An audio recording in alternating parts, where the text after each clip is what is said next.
Hello and welcome to the SATLUJ TV podcast.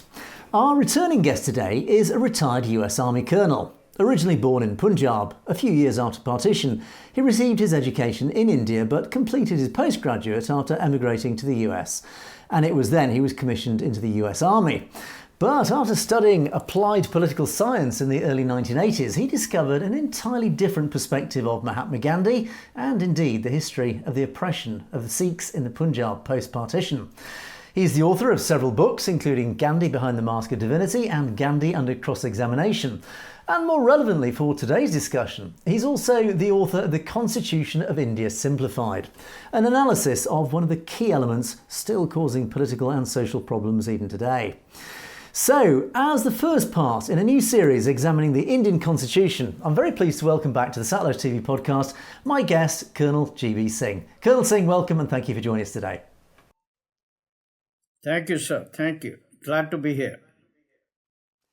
Now, Col Singh, the Constitution of India has cropped up regularly in many of our shows, usually, I have to say, unfortunately, in a negative light rather than a positive one.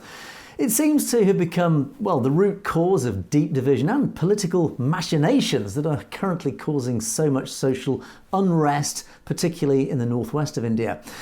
So, Col Singh, perhaps could we turn the clock back to India in the 1940s, the mid-late 1940s, and examine what actually led up to the drafting of this document? All right, very good. Well, right after the Second World War ended, I think the British had decided by that time it was time for them to leave the colony as fast as possible. But they wanted to leave it in a better shape than they could have, just rather than just leaving it outright. They wanted to put some semblance of some authority there, some orderly fashion. So in 1946, cabinet mission, which is part of British Prime Minister's cabinet that came over there, and they worked out a deal that, you know what, we want to leave it, but we want to leave it in a fashion that you start making a constitution here. These are the guidelines. They wrote it down, and the political parties accepted it. And based on that, a constituent assembly was created. This is now before partition. Before partition, a constituent assembly was created whose job was to draft or put together one constitution. So the first time the Constituent Assembly met, it would be 9th December 1946. Still, 7 or 8 months before the actual partition. And they had roughly, because more and more people joined in and some of the people were leaving, by the end of 3 years period, they had something like 307 members. Now, keep in mind, it sat there for about 3 years, roughly 3 years, and it went through a process of drafting a constitution one by one. And we'll talk about that's really what set the ball rolling. Okay? Now, keep in mind, these members of the Constituent Assembly were not duly elected by the people. It was hurriedly put together by the state legislatures, and they picked up the nominees, they picked up the people who became a member of it. It was a half-hearted job, but that's really what happened here. Col Singh, can I just jump in there? These 300. Just to jump in there, these 307 members, were they chosen at random? What was their background? Who were these people? Or were they just deliberately chosen by the Brahmins, for example? I think they were deliberately. It was not random, but deliberately, and most often with the consent of the Congress Party, because Congress Party and its leaders really held much of the power. So they went and picked up different, nominees from Punjab, let's say from Bengal and so forth and so forth. So they collected all these people, and they were not all Congress members. For example, there were a total of 7 or 8 Sikhs. Much of them, or many of them, were members of the Congress Party, and there were two of them who were from Akali Dal. So just keep in mind, so Akali Dal only had two members, but majority of the members really belonged to Congress Party. They ran the show. And that means Mr. Nehru, who Gandhi was alive at the time. So this was all under the umbrella of the Gandhi and Nehru, so forth. They provided the leadership, how they want to run the show. And once this assembly came into function, there were roughly, if I remember, about 23 committees that they made. And one of the committee was advisory committee, which was to put together, fundamental rights, minorities, so forth. But advisory committee had 4 subcommittees. So you can see how complex, how big this operation became. But the main committees with, for example, making laws or making rules on the union, central government, state government, that was under Nehru. Advisory committee was also under Mr. Patel. So these big things, they were all very well under control by the senior leadership of the Congress Party. So this is under the framework where these members sat in the parliament in New Delhi, and they started to make this constitution. And so, as I said, it took them three years or roughly. And keep in mind, by 1947 August, the colony is partitioned. So there were a number of people, there were just changes in the personnel. So keep that in mind too. So once the Muslim League and the Pakistan became separate, then the more rooms opened up for more new members to come in. So there's a lot of, as I'm going through the documents, there's a lot of people coming in and very few people leaving out. But that's something that went on during the process of making Constitution. So and then somewhere, go ahead. Yeah, so it does appear to me, just certainly as the story unfolds now, that from the very beginning, could we argue that the whole original stage, this first initial and crucial stage of drafting a constitution, was actually fundamentally flawed? Because, as you said, Colonel, it was not the members of this committee and these subcommittees were not democratically elected in any way, shape, or form. In fact, they were probably chosen, I would guess, very carefully chosen for their own personal views that must align with whoever was choosing these committees. So could we therefore argue that even just the very first stage, there is a fundamental flaw in the drafting of a constitution? Because, of course, it is going to be drafted depending upon those first people involved in it. And you've already talked about this domination, let's say, of Congress. Gandhi and Nehru were clearly pulling a lot of powerful strings in those days as well around this whole situation. Now, in their defence, of course, we're in a very volatile situation. We're in a very, a very unstable situation where the British are leaving quite quickly, and suddenly somebody or people have to step forward to quickly draft a constitution. So that is a mitigating argument, but to me, it looks like the whole process is flawed from the very beginning. You're right. It was flawed right from the very beginning. 90%, almost 90% of the population, their representation was cut out. They were not represented.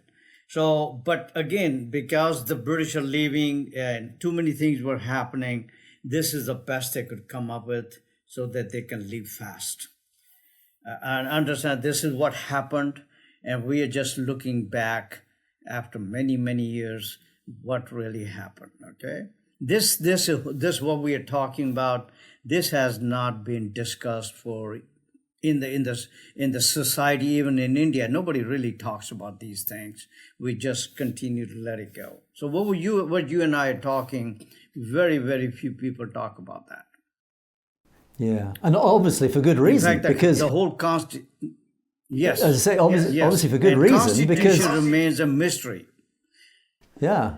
Well, the Constitution clearly stands right. in favour of the Hindu majority, as it has been used, and I would dare say abused by certainly by the BJP in recent years. But clearly, the drafting of the Constitution was to benefit one certain section of society more than any others. And I think it's very clear that nobody wants this discussion because it's a very uncomfortable discussion. Exactly. It's been covered up very well. Just for example, back in late 1990s, there's a gentleman named Dennis Cooks. He used to be the point man at the State Department, U.S. State Department, who was a specialist on India and Pakistan. He was one of those senior State Department officials who had been stationed both in India and Pakistan one time. I mean, he was really the man. And we were talking about it, and he referred to India as the world's largest democracy. And Mr. Cooks, that's when we were talking about it, turned out Mr. Cooks had never read the Indian Constitution. I said, sir, if you have never read the Constitution, have you seen what it looked like? Oh, he never even seen it. I said, sir, if you have not read it and seen it, and you are the man in the United States, what makes you think what's going to happen to people like us, common people? And they have never seen it either, never read it. So what are you going to do? What are we going to do? How are we going to move and make a better policy if we remain ignorant of basic facts? I think it was a lot of jolt to him that somebody like me who would be challenging him. But I think what happened to him was I saw just about everywhere, within the administration, as well as within the specialists, as well as general public.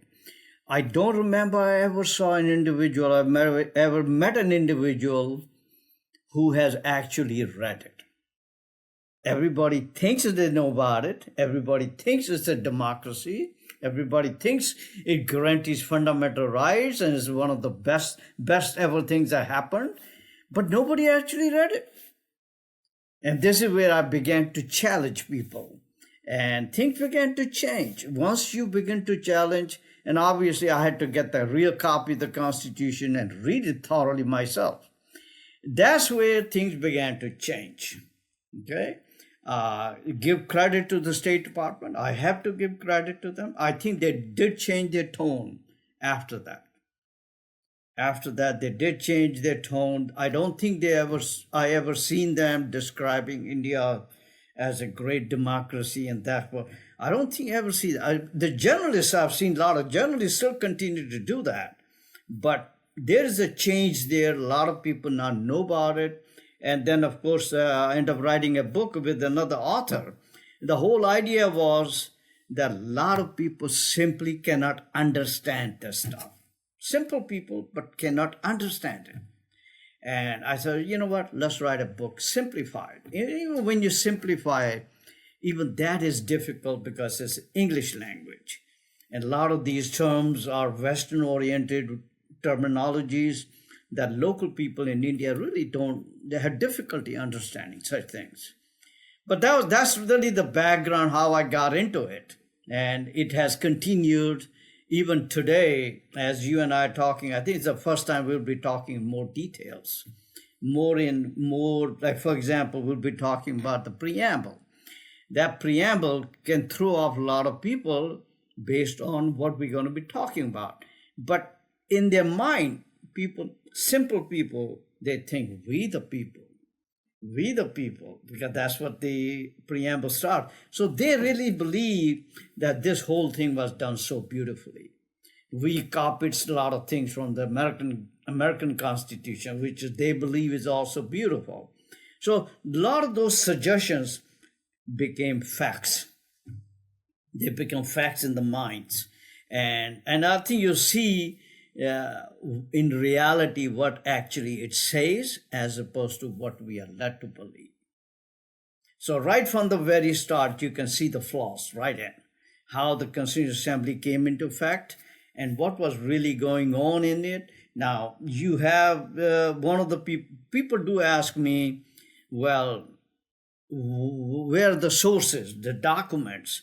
So again, if you want to know primary sources, in addition to the Constitution copy itself, you have the Constituent Assembly debates. I think I sent you the photo of it. Okay. Now, the last one was published in 2014. That's the 6th edition. So if you're going to read it, might as well pick up the latest edition. But if you want to use it online, then the edition is the first edition, 1950. You can pick it up from the online, but there are a lot of errors in it. Then also send you 6 volumes of Shiva Rao's volumes, but they were published 5 volumes, 6th one was added later on, but these were published in 1966 to 68. Those are primary documents in it. Whatever you're missing in the assembly debates, you can find it in this.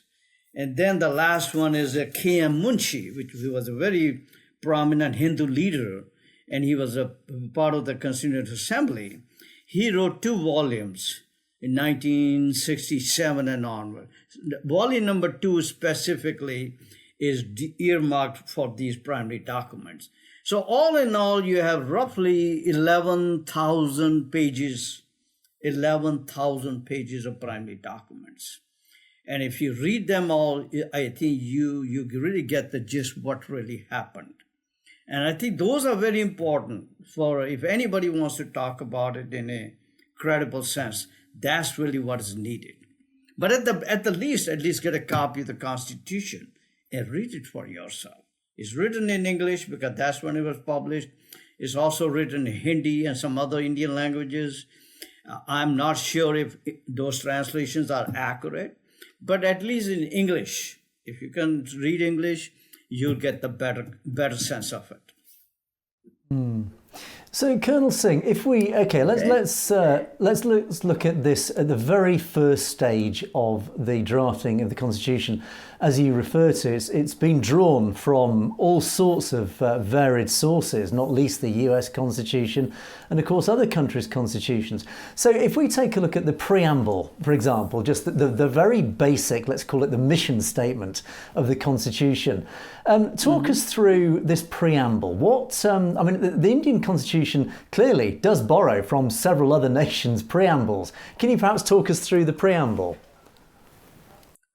Sure. This preamble was essentially copied from the preamble of the Constitution of Burma. It's called Myanmar now. And the gentleman who was involved in this kind of stuff, his name is, B.N. Rao, R-A-U, that's his name. Remember I talked about Shiva Rao, the one who wrote those 5 volumes? That's his elder brother, okay?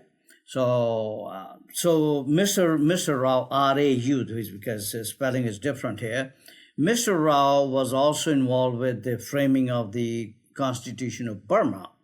So that preamble, he picked it up and brought it to the Indian Constitution. So I think there's a difference of about 2 years, 1947 in Burma and 1949 when the assembly ended, essentially. That's when it was put together on the Indian Constitution, or the draft copy, the final draft copy. So Mr. Rao, R-A-U again, he was a civil servant, high civil servant, British civil servant, of course, was a lawyer and moved on in the ranks.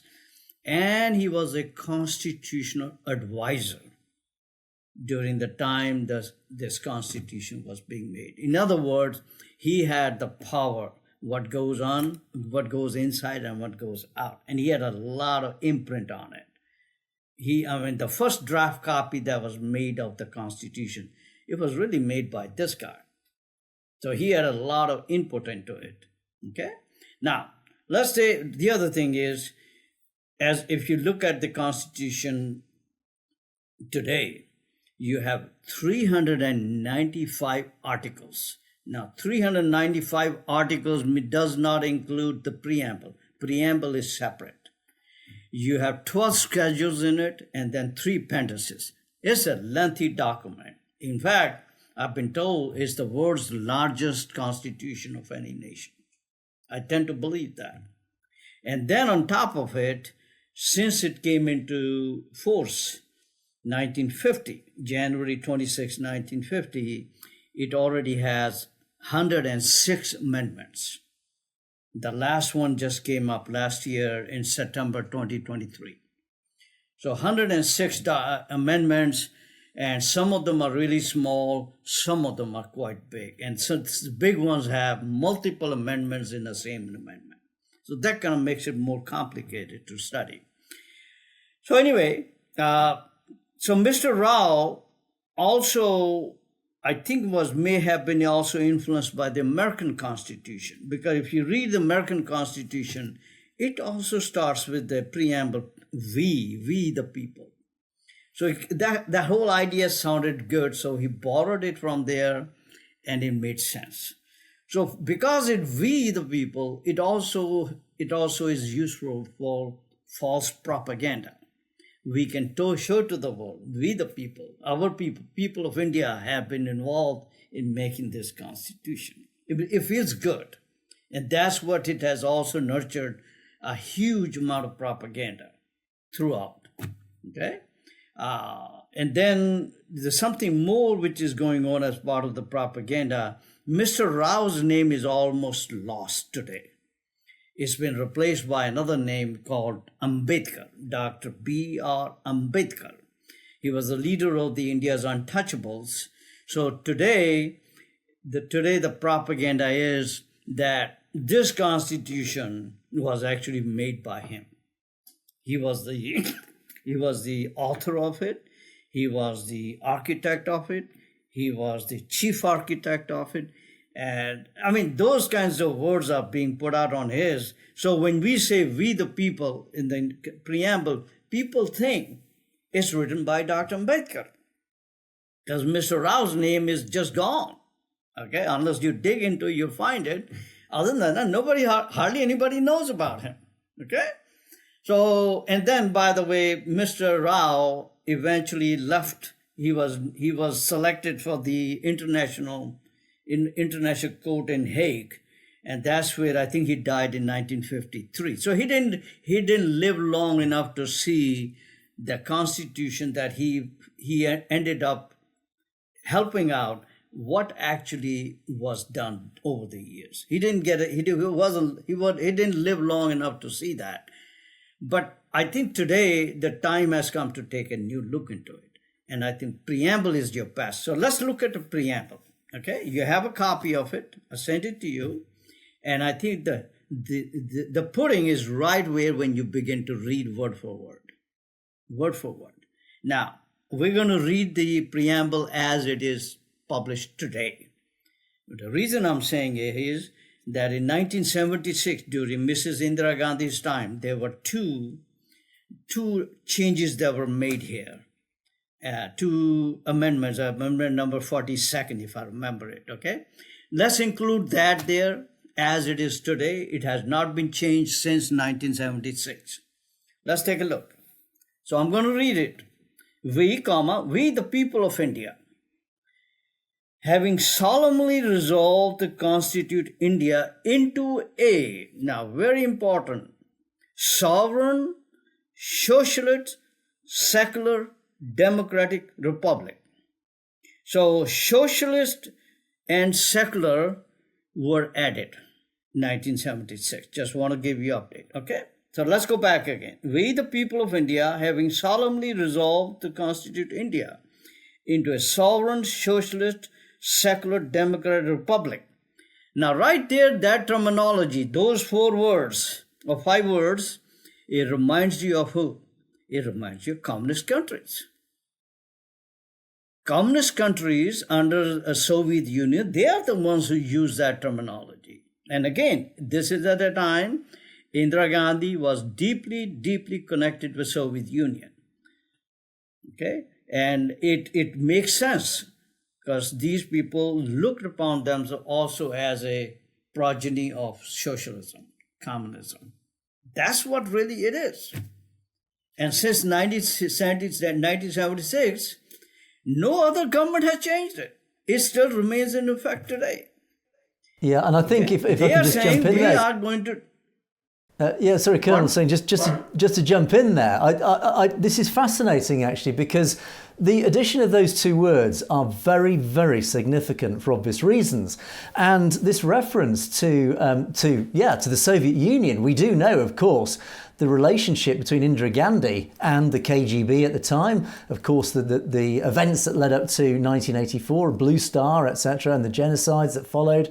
Yeah. It's fascinating that this relationship goes much further back, of course, to the mid-1970s, and even the Soviet Union has now influenced the Indian constitution. It's frightening. No doubt about it. But I think we'll talk about how these Indian leaders got into communism, of course, much earlier, okay? Today may not be the right time, but anyway, let's take a look at this way. So I think it's just so crucial to know right from the mission statement, preamble, you can begin to smell communism right there. Right there, it says it. Without calling communism, which is a sovereign, socialist, secular, democratic republic. And to secure to all its citizens. Yeah, there's a colon, and then you got a next line, justice. And justice is followed by a comma, not a colon. Comma, social, economic, and political. Take a look. To secure all its citizens, justice, social, economic, it doesn't tell you much of anything. What does social mean? What kind of justice? What kind of economic? It does not tell you anything. And any reader over here, if you read it, you say, what is he talking about? It is a bland statement with no meaning in it. Do you think that is just literally a typographic error in the drafting, or do you think it was deliberate? It's deliberate. Why? I'll tell you Why what, do you think? Look at this way. The people who wrote it, you look at every one of them is highly educated. Some of them have got law degrees overseas in the Western countries. They are highly respected members of the society. And you say, how could they make that mistake? No, they didn't make a mistake. It's done. It's called deception. This is done in such a way that a common man would read it and the common man will feel good about it. Wow. Now let's go. Number 2 line. Liberty. Liberty of thought. That sounds very good. Expression, belief, faith, and worship. Now, some of those words, expression, belief, faith, could be described one word, freedom of religion or conscience, okay? Liberty of thought. We'll talk about Article 19 and Article 25 at another time. And you will find that this very second line, liberty of thought, expression, belief, worship, and worship, it has no meaning in light of the Article 19 and 25. In other words, this is simply written, makes you feel good. Next line. By the way, one more item. Preamble, you cannot take preamble you cannot bring a lawsuit against the preamble because preamble legally has no value. It just feels good. It is. So they knew exactly. They knew exactly what they were doing. So, So in other words, as you rightly say, this preamble says one thing, but the actual legally binding elements say something quite different. Very, very clever. Really. They're totally different. Exactly. Equality of status and of opportunity. Now think on it. Equality of status and of opportunity. What does that really mean in the Indian setting? It means nothing. This has no value. Okay? This really equality of status. What status are they talking about? Nobody do you knows. Think this or do you think this has? Do you think this has some reference to the caste system? Do you think it was aimed to try and make the lower caste feel? If it is related to caste, then obviously it contradicts. Caste is not based on equality. Caste is not based on opportunity of equality. Okay, so obviously it contradicts that. What I'm saying is, when you really pay attention, when you close down, it really means nothing. It's a bland statement, but for a simple man, it feels good. Okay, equality of status and of opportunity, and to promote among all fraternity. Fraternity, assuming the dignity of the individual.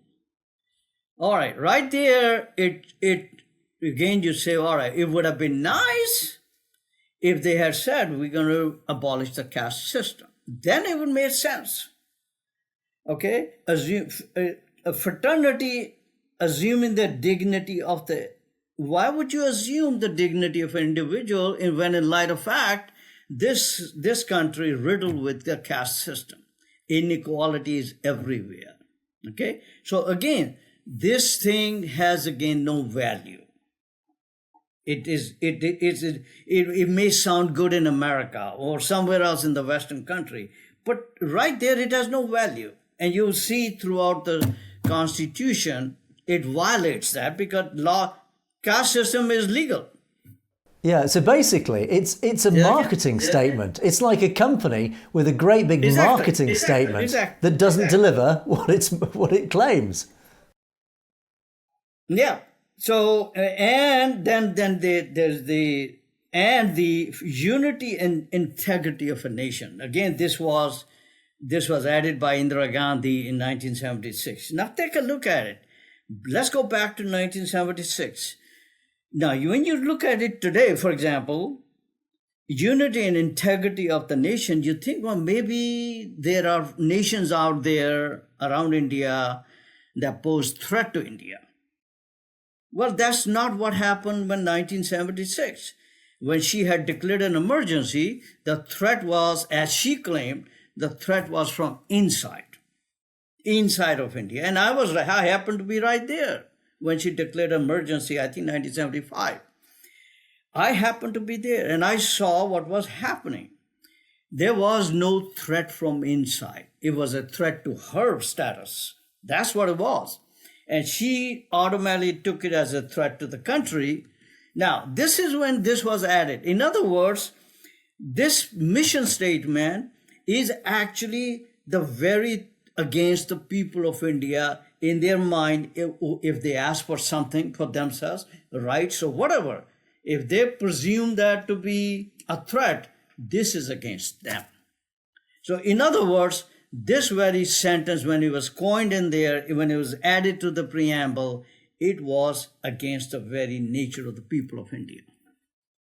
You ask for your rights, you will be asking against the very unity of India. Yeah, so do you think... This is how it came up. Yeah, just to jump in here, Colonel Singh, do you think, because if this was an amendment in 1975, the mid-70s, of course it was leading up to, there was this movement within the Punjab that was building. It wasn't, I guess at that stage, it wasn't a movement for Khalistan. It wasn't a movement at that point for self-determination. It was more a movement for autonomy.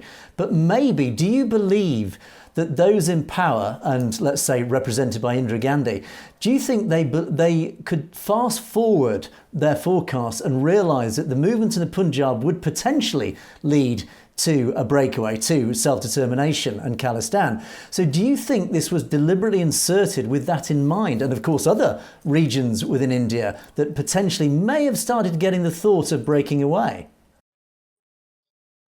It's possible because she had been known, Mrs. Indira Gandhi, she was known to, for one thing, because somebody, if I remember correctly, somebody asked her why there's such a huge build-up of military and the security forces. She said the threat is from India, from within. It's well known. She claimed that the threat is from within. And maybe you're right that this thing was put there for the very purpose for that very purpose. I mean, I cannot be 100% sure about it because I got into it much later than that. But that's quite possible. That is what happened here. But because there was an emergency at that time going on, she made a lot of amendments into the Constitution. Now, one thing is for sure, because she was very, very close to the Soviet Union at the time. One thing is quite sure, if you read this preamble from the angle of communism without the word communism being said there, that's really what it comes down. You begin to get a better picture of it. Okay. Now, the word democratic, when you look at democratic, again, you go back to the terminologies that the Warsaw Pact countries and various other communist nations use. They call them democratic too, all the time. It was never an issue that the democracy or the democratic word has to fit in with the Western sense. That's not true here. Here it was a socialist sense. It's just a different sense here. Okay? So, now, before you go to Mrs. Indira Gandhi, before she came on board, you go to Mr. Nehru. Mr. Nehru and Mr. Patel are actually considered the architects of the Constitution. That's what they are, okay? Now, the members signed the Constitution. It was January 24, 1950, as almost 3 years later. There was slogans being raised. For example, Mahatma Gandhi ki jai. Gandhi was dead by 1950 already. So when this constitution came into being, the slogans were raised in honor or hail to Mahatma Gandhi. That's another irony of the whole thing, is that you begin to put this together. Wait a minute, what's going on here? So again, when you study Nehru, Gandhi in a political sense, you begin to see that these guys are actually Leninists or Stalinists. They have admiration for Joseph Stalin. They have admiration for Lenin, and they are deeply influenced by them. And they would like to see a duplicate copy, if possible, from them, and they plant it here in post-British India. That's really what their aim is. And right there in the preamble, you begin to sense that something is not right here. Something, when you read it, like justice, social. Well, what does that mean, social? It doesn't tell you anything. Okay? But it feels good, it looks good, and then when you read further into it, things begin to become much more clear where this is going. Now, when this was completed, there were, as I said, 307 members by the end. There are still numbers, I can't put it together, but 271 at that time signed it. 26 of them supposedly did not sign it. And maybe some of them came later on, signed it. When I was I have the signatures of all the members who signed it. I was counting like 287. So there's some overlapping here, but definitely there were 2 Sikhs who were members of the Akali Dal who did not sign. Now, when they did not sign, their reason basically was that all this, the promises made to the Sikhs, for example, minority rights, it had been wiped out. There's nothing there in the Constitution. So they refused to sign. That's fine. But there were a number of other non-Sikhs who came along, also did not sign it. A whole bunch of them, you could call them Hindu, okay? They did not sign it. So there was, but again, when you look at the overall strength of the Congress party at the time, it didn't matter. It did not matter. This constitution came into being. Nobody actually, I've been researching this whole thing, nobody actually read it and questioned it. Nobody. It's the irony of the whole thing is that perhaps because of the post-partition times were very traumatic, maybe that's what happened. But today, when I go back even today, I see the same situation. Educated Indians, I asked educated Indians, I said, this is in English, man, read it. They read it. I give them a copy of it. They still won't read it. Even today, okay? I run into this all the time. And I'm just sharing that with you. It's just a reality that we face. So then at the very bottom, in our Constituent Assembly, this 26th day of November 1949, that's the day when there was a final roll call on the final draft copy of the Constitution. We do hereby adopt, enact, and give ourselves this Constitution. And that's again a copy from the American Constitution. They just put it together like that. So it's a concoction, but when you really pay attention to it, it does not mean much of anything if you're looking at from a democratic rights. It doesn't give you anything. It doesn't even give you even a hint, but feel good. That's all it is. At the most, it's telling you we're going to be committed to communism. At the most, you can say that. We're going to be committed to communism. Get ready. Okay? Get ready. The rest of the stuff you'll see, it is huh? Yeah, so which actually brings us full circle to one of my earlier comments, was that actually the process was fundamentally flawed from the very beginning. And of course, any successful democratic process requires an opposition. It requires debate. It requires opposing views to reach a consensus. Yes. And very clearly in the drafting of the Constitution in India, it was drafted with a one-sided view, with a clear agenda, and there was no other opposing party to question it. And therefore, it was flawed from the very beginning. It was drafted with one view in mind, and quite shockingly, and certainly a revelation to me, clearly with a communist influence in there. That's right. Now, one more thing. Right early on, as I said, there were about 23 committees. One of the committees' name was Rules Committee. Rules. They will make the rules for the committee. And that very early on, when they published the Rules Committee, they did promise that once this is all made, we're going to have a ratification process. We're going to send this Constitution to the people of India, to various states, okay? And they will be, if they ratified, only then we accept it. If they don't ratify, it will not go through. Right after the British left, now British is gone, 1947, August outward, the Rules Committee again met and they wiped out the ratification idea. It's gone. Okay? So whatever they make, it is now the rule of it is the law of the land. Okay? There's going to be no input from anybody. It's just the reality it is. Okay? As I said, 106 amendments that they are there now. Not a single amendment I could find that I felt this was done to benefit the people.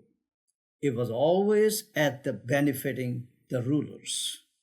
So the rulers can handle this the way they want it, not at the expense of the people, okay? It's just the way it happened. It's just the way it went through. Let's see, what else? There's also one thing you'll see a lot mentioned about drafting committee.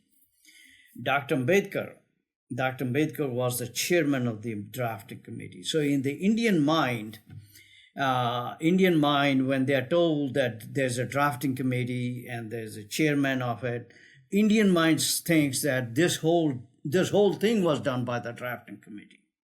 Okay, because that's the word draft has a different meaning to them. But again, it's a false narrative. And Indian government has promoted that idea too. But it's a false narrative. All it meant was that drafting committee was going to look into various amendments, various changes that are made or proposed in the draft copy that was done by Mr. Rao. So they needed a bunch of lawyers, including Dr. Ambedkar, and then they also had a draftsman who were actually doing the work. So they were simply making sure that the legal language fits in well, make sure it reads well in English, that kind of stuff. That's really all it was. But today the propaganda is as if the drafting committee made all this Constitution, which is not the case. Okay, Dr. Ambedkar had made it very clear later on, 3 years after the Constitution came into effect. And let me read it here. I think that statement makes more sense. I'm going to read it here. He said it on September 2, 1953, when he is a member of the Rajya Sabha, which is the upper house. That's when he made this comment. Sir, my friends tell me that I have made the Constitution, but I'm quite prepared to say that I shall be the first person to burn it out. I do not want it. It does not suit anybody. He made it very clear. What he's saying is he's not the maker of the Constitution. And by this time, 1953, 3 years after the Constitution came into being, into fact, he's having second thoughts. He's telling the truth. This is bad document, and it does not suit anybody. This is what he has said, but yet today, since he died in 1956, today if we go back, the propaganda is so intense, so deadly, that he is the father of the Constitution. Okay, Indian government spent millions and millions to promote that idea. Okay, and his followers, because his followers also think that is the case. The media, Indian media, also promotes that idea. So this false narrative is going all over India, and it's become sacred. So the Constitution is a sacred document now. Prime Minister Modi, if you see some of his photos, he will be in a worship mode on this Constitution copy. It's that sacred. It has become another Hindu scripture. It has become another Hindu scripture. It is sacred document now. Okay? And some people who actually take a look into it, they may even claim that, wait a minute, not only has it become a sacred scripture, it has become an advanced version of Manu Samriti. That Samriti, the Dharma Shastra, that gives the caste rules and so forth. So this is the advanced version of it. And I think rightly so. We'll talk more in details what is in it. That this has become a scripture. How did this, a communist document, become a scripture? Even Stalin would not have thought about it. That something like that transformation had occurred in India. Lenin would have never thought of that. Okay, how they have spiritualized or made sacred this document that based on communism. He would not have figured it out. It's very clear, Colonel Singh, that the lesson to be learned has been learned across the world throughout history. The winners write history. And it's also very clear that this preamble, even on its own, is just a masterclass in marketing. And one has to really take our hat off to, I suppose, the public relations success of people like Dr. Ambedkar and Gandhi, as we've talked about in the past, who have managed to essentially rewrite history. They have become figures unjustifiably revered for their supposed deeds and achievements, when in fact the truth was something very different. But unfortunately, we have run out of time, but we must continue this discussion. There's still an awful lot to still talk about the Constitution, and we will indeed follow this series looking at the Constitution in great detail. But unfortunately, we must draw things to a close there, but we will be talking to Colonel Singh again to continue this. Colonel Singh, it has been an absolute pleasure as always. Thanks so much for joining us. Thank you. Thank you. Take care. Bye-bye. Absolute pleasure. And thank you for watching the SATLUJ TV podcast. Take care. Bye-bye. We will see you next time.